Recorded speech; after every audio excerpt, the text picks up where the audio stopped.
থেকে লাল গোলাপ শুভেচ্ছা, লন্ডনবাসীর পক্ষ থেকে লাল গোলাপ শুভেচ্ছা।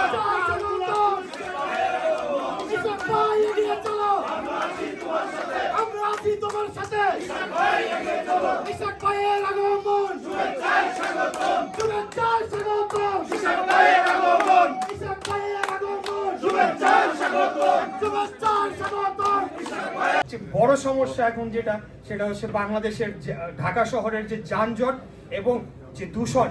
আমরা একটা বিশ্বের অবসবাসযোগ্য নগরীর তালিকায় 1 থেকে 5-এর মধ্যে ক্রমাগত রয়েছে। গত 15 বছর কোনো উন্নতি হয় নাই, বরঞ্চ দিনকে দিন আরো শহরের অবস্থা খারাপ হয়েছে।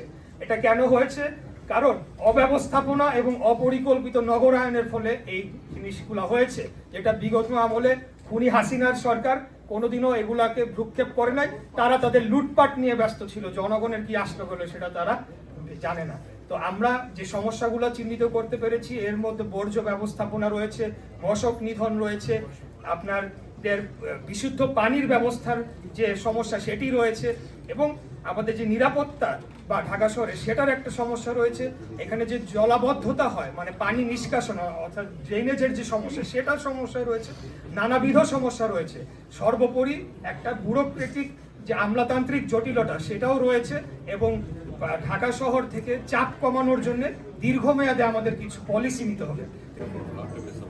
তাদেরকে যে ঠিক তাদের যে ভোটের অধিকারের বিষয়টি আমি আপনাদেরকে ধন্যবাদ জানাতে চাই যে আপনারাও আমাকে এই বিষয়ে আবারও সচেতন করেছেন। আমি এখন থেকে আমার বক্তৃতা এবং আমার বিভিন্ন কর্মকাণ্ডের মধ্য দিয়ে প্রবাসীদের ভোটের অধিকারের বিষয়টি নিশ্চিত করার জন্য বারে বারে সরকারকে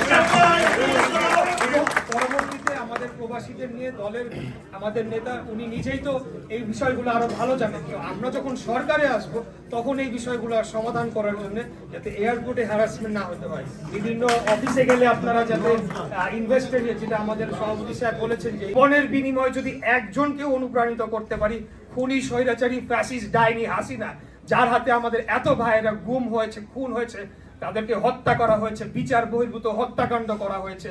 এই যে আমি যে ছাত্রর কথা বললাম তাদের পূর্বসূরি আমার পাশেই বসে রয়েছে, তিনি একটা চোখ দিয়ে দিয়েছেন। তার সেই চোখ ওই হাসিনা 2014 সালের 13 সালের আন্দোলনে গুলিবিদ্ধ হয়ে সে পঙ্গু হয়ে যায়, তার একটা চোখ তিনি হারিয়েছেন। অতএব আমরা পুরা সময়টাতে যে হাসিনার যে অত্যাচার দেখেছি সেখানে আর চুপ করে থাকা কোনোভাবেই সম্ভব ছিল না। আমাদেরকে প্রতিবাদ করতে হইতো, আমাদেরকে লড়াই করতে হইতো, এই খুনির হাসিনার বিরুদ্ধে আমাদেরকে দাঁড়াতে হতো।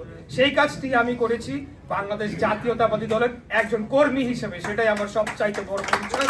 আমি বাংলাদেশ জাতীয়তাবাদী দলের একজন কর্মী, শহীদ রাষ্ট্রপতি জিয়াউর রহমানের জাতীয়বাদীকে আমি ধারণ করি। আমার আজকের আরেকটি বিষয় বক্তব্যের যে আপনারা জানেন যে কিছুদিন আগে আমি একটা আদালতের রায়ের মাধ্যমে আমি একটা রায় আমার পক্ষে পেয়েছি এবং ঢাকা দক্ষিণ সিটি কর্পোরেশনের মেয়র হিসেবে আমাকে ঘোষণা করা হয়েছে।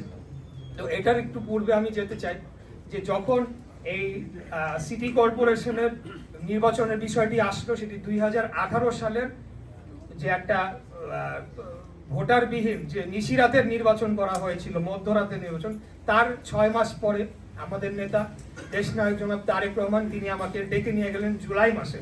তখনও আমার বাবা জীবিত ছিলেন কিন্তু অত্যন্ত অসুস্থ। ঐকান্তিক ব্যক্তিগত ইচ্ছায় আমাকে বাংলাদেশ জাতীয়তাবাদী দলের পক্ষ থেকে 33 বছর বয়সে বাংলাদেশের রাজধানী ঢাকার সবচাইতে গুরুত্বপূর্ণ সিটি কর্পোরেশনের মেয়র পদের নমিনেশনটা আমাদের নেতা আমাদের এই নমিনেশনের মাধ্যমে আমাকে একটা প্ল্যাটফর্ম তৈরি করে দেওয়া হয়, মূলত যেই প্ল্যাটফর্মকে ব্যবহার করে পরবর্তীতে আমি আন্দোলন সংগ্রাম করেছি। আমার যাবতীয় কর্মকাণ্ড আমি সেই প্ল্যাটফর্মের উপর ভিত্তি করে আমি করেছি। সেটার জন্য আপনাদের সকলের উপস্থিতিতে আমার নেতাকে আমি আন্তরিকভাবে আবারও ধন্যবাদ জানাতে চাই, কৃতজ্ঞতা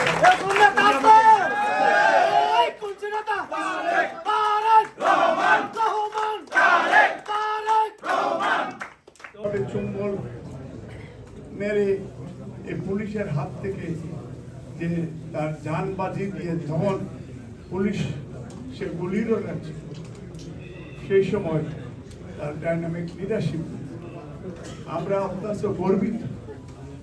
সেই গর্বিত সন্তান আজকে আমাদের, উনি আমাদের জাতীয় সন্তান, জাতি যাকে নিয়ে গর্ব করে, এবং আমাদের ভারপ্রাপ্ত চেয়ারম্যান জনাব তারেক রহমান, ওনারও খুব স্নেহ এবং খুব বিশ্বাস ইসরাকে।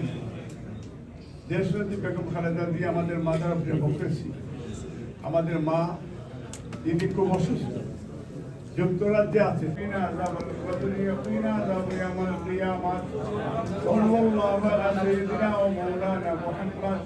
وعلى آله وأصحابه وسلم. قل رب ارحمهما كما ربياني صغيرا. رب ارحمهما كما ربياني صغيرا.